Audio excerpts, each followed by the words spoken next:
ಎಲ್ಲರಿಗೂ ನಮಸ್ಕಾರ. ಇವತ್ತು ದಿನ ನಮ್ಮ ಚಿಕ್ಕಬಳ್ಳಾಪುರ ಟೌನ್ PSI ಆಗಿ ಕೆಲಸ ಮಾಡ್ತಾರೆ ನಂಜುಡಯ್ಯ ಅವ್ರದ್ದು ರಿಟೈರ್ಮೆಂಟ್ ಆಗಿದೆ. ಸೊ ಸುಮಾರು ಅರೌಂಡ್ 40 ಇಯರ್ಸ್ದು ಸರ್ವಿಸ್ ಅವರು ಈ ಡಿಪಾರ್ಟ್ಮೆಂಟಲ್ಲಿ ಮಾಡಿದ್ದಾರೆ. ತುಂಬ ಒಳ್ಳೆಯದು ಆಫೀಸರ್. ಸ್ಟಾರ್ಟಿಂಗ್ 1985 ಮಾಡಿದ್ದಾರೆ. ಎಷ್ಟು ಲಾಂಗ್ ಸರ್ವಿಸ್ ಆಗಿ ಯಾವುದು ಅವ್ರ ಮೇಲೆ ಯಾವುದು ಕಂಪ್ಲೇಂಟ್ ಇಲ್ಲ. ಎಲ್ಲ ಡಿಸಿಪ್ಲಿನ್ ಆಗಿ ಡೆಡಿಕೇಶನ್ ಆಗಿ ಕೆಲಸ ಮಾಡ್ತಾ ಇದ್ದಾರೆ. ಒಂದು ರೋಲ್ ಮಾಡೆಲ್ ತರ ಆಫೀಸರ್ಸ್ ಅವರು ಒಂದು ರೋಲ್ ಮಾಡೆಲ್ ತರ ಆಫೀಸರ್ ಇದ್ದೀರಾ ಕಿ ಈ ತರ ಯಂಗ್ಸ್ಟರ್ಸ್ ಬಗ್ಗೆ ಯಂಗ್ ಆಫೀಸರ್ಸ್ ಯಾರು ಇದ್ದಾರೆ ನಮ್ಮ ಪೊಲೀಸ್ ಡಿಪಾರ್ಟ್ಮೆಂಟ್ ಅಲ್ಲಿ ಅವ್ರ ಬಗ್ಗೆ ಒಂದು ರೋಲ್ ಮಾಡೆಲ್ ತರ ಇದ್ದೀರಾ. ಹೀಗೆ ತರ ಕೆಲಸ ಮಾಡಬೇಕು. ನಾನು ಕೂಡ ಸುಮಾರು ವರ್ಷದಿಂದ ಅವರಿಗೆ ನೋಡ್ತಾ ಇದ್ದೀನಿ. SP ಆಗಿ ಟೈಮಲ್ಲಿ ಕೂಡ ನಾನು ನೋಡಿದ್ದೀನಿ. ಅವರು PSI ಕೆಲಸ ಹೇಗೆ ಚೆನ್ನಾಗಿ ಮಾಡ್ತಾ ಇದ್ದೀರಾ ಮತ್ತೆ ಪಬ್ಲಿಕ್ ಜೊತೆ ಕೂಡ ರಿಲೇಷನ್ಸ್ ಎಷ್ಟು ಚೆನ್ನಾಗಿ ಮೇಂಟೈನ್ ಮಾಡಿದಿರಾಗಿ ನಮಗೆ ಯಾವುದೂ ತೊಂದರೆ ಆಗಿಲ್ಲ. ಈಗ ರೀಸೆಂಟ್ ಆಗಿ ಕೂಡ ಗಣೇಶ ಬಂದೋಬಸ್ತ್ ಟೈಮಲ್ಲಿ ಕೂಡ ಎಲ್ಲ ಚೆನ್ನಾಗಿ ಮ್ಯಾನೇಜ್ ಮಾಡಿದ್ದಾರೆ. ಮತ್ತೆ ಸುಮಾರು ಪ್ರಾಪರ್ಟಿ ಅಫೆನ್ಸಸ್ಗೆ ಐಡೆಂಟಿಫೈ ಮಾಡಿದ್ದೀರಾ. ಎಲ್ಲ ಲಾ ಆ್ಯಂಡ್ ಆರ್ಡರ್ ಸಿಚುವೇಶನ್ ಸರಿಯಾಗಿ ತರ ಕಂಟ್ರೋಲ್ ಮಾಡ್ತಾ ಇದ್ದೀರಾ.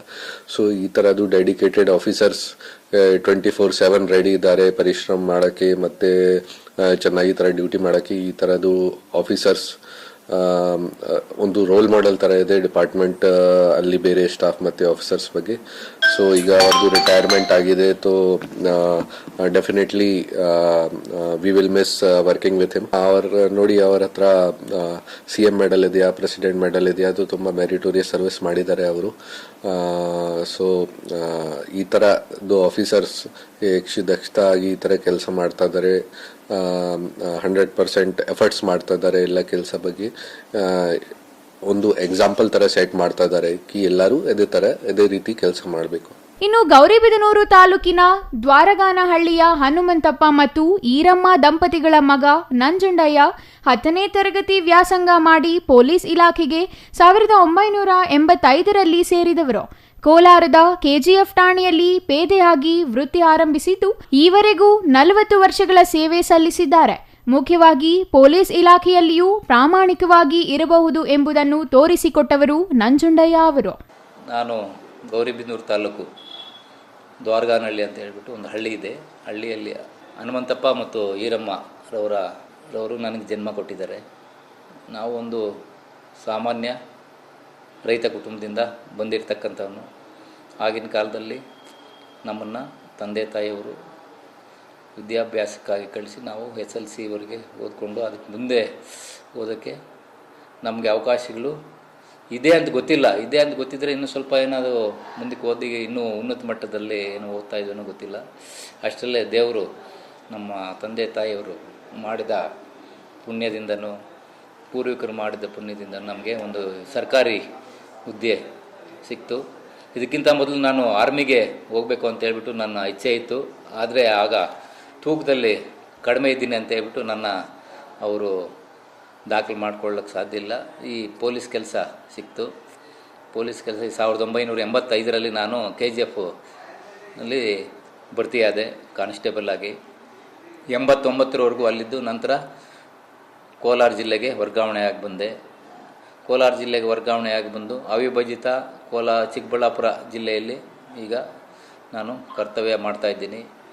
ನನ್ನ ಸೇವಾ ಅವಧಿಯಲ್ಲಿ ಬಂದಿರತಕ್ಕಂತಹ ನನ್ನ ಎಲ್ಲ ಸಹೋದ್ಯೋಗಿಗಳು ಮತ್ತು ಹಿರಿಯ ಅಧಿಕಾರಿಗಳು ನನಗೆ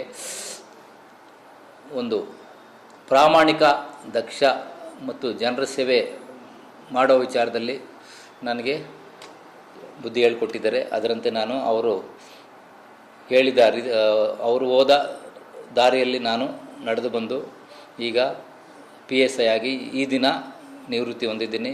ನನ್ನ ಸೇವಾವಧಿಯಲ್ಲಿ ನನಗೆ ಮಾನ್ಯ ಮುಖ್ಯಮಂತ್ರಿಗಳಿಂದ ಚಿನ್ನದ ಪದಕ ಬಂತು ಮತ್ತು ಗೌರವಾನ್ವಿತ ರಾಷ್ಟ್ರಪತಿಗಳ ಅವರ ಶ್ಲಾಘನೀಯ ಸೇವಾ ಪದಕ ಕೂಡ ನನಗೆ ಲಭಿಸಿದೆ. ಇದೆಲ್ಲ ಕಾರಣ ನನ್ನ ಸೇವೆಯನ್ನು ಗುರುತಿಸಿ ನಮ್ಮ ಹಿರಿಯ ಅಧಿಕಾರಿಗಳು ನನಗೆ ಶಿಫಾರಸು ಮಾಡಿ ನನಗೆ ಕೊಡಿಸ್ಕೊಟ್ಟಿದ್ದಾರೆ.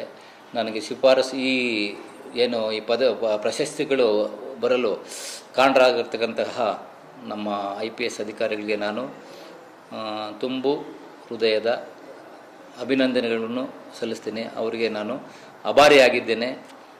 ನನ್ನ ಸೇವಾ ವೃತ್ತಿಯಲ್ಲಿ ನಾನು ಜನರಿಗಾಗಿ ಮತ್ತು ಸಾರ್ವಜನಿಕರ ಶ್ರೇಯೋಭಿಲಾಷಿಗಾಗಿ ನಾನು ಕರ್ತವ್ಯ ನಿರ್ವಹಿಸಬೇಕು ಅಂತ ಹೇಳ್ಬಿಟ್ಟು ನನ್ನ ಮೊದಲಿಂದನೂ ಇಚ್ಛೆ ಇತ್ತು. ಅದರಂತೆ ನಾನು ನಡ್ಕೊ ಬಂದಿದ್ದೀನಿ. ತಪ್ಪಿತಸ್ಥರಿಗೆ ಯಾವ ರೀತಿಯಲ್ಲಿ ನಾನು ರಾಜಿ ಮುತುವರ್ಜಿ ವಿಚಾರನೇ ಇಲ್ಲ. ತಪ್ಪು ಮಾಡಿದ್ರೆ ಅದನ್ನು ನೇರವಾಗಿ ಖಂಡಿಸ್ತೀನಿ, ನಿಷ್ಠುರವಾಗಿ ಅದನ್ನು ನಾನು ಖಂಡಿಸ್ತೀನಿ. ಅದಕ್ಕೆ ಜನರಿಗೆ ಕೆಲವರಿಗೆ ಅದು ಇಡಿಸೋದಿಲ್ಲ, ಏನು ಮಾಡೋಕ್ಕಾಗೋದಿಲ್ಲ. ಜನರೆಲ್ಲ ಶಾಂತಿಯಾಗಿರಬೇಕು ಅಂತ ಹೇಳ್ಬಿಟ್ಟು ನನ್ನ ಇಚ್ಛೆ. ಯಾಕಂದರೆ ನಾವೆಲ್ಲ ಮನುಷ್ಯರು, ಮೊದಲು ಮಾನವತ್ವವನ್ನು ಬೆಳೆಸ್ಕೊಂಡು ಎಲ್ಲ ಒಂದೇ ರೀತಿಯಲ್ಲಿ ಒಬ್ಬರನ್ನ ಹಿಂಸೆ ಮಾಡಿ ಬದುಕಬೇಕು ಅನ್ನೋದು ಅದು ತರವಲ್ಲ.